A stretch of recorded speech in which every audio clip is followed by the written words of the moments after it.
What's the meaning of ator?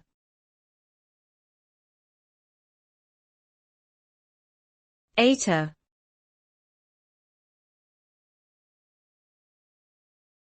Ator.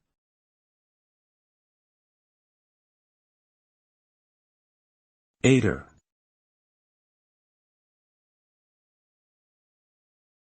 Ator.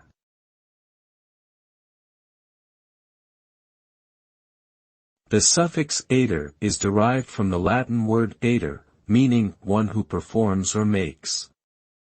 When added to a noun or verb, it creates a new word indicating a person or thing that performs the action described by the original word.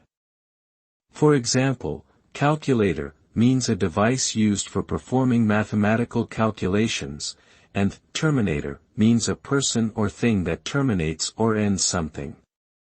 In summary, the suffix ator creates a new noun that refers to something or someone that performs or does the action described by the root word.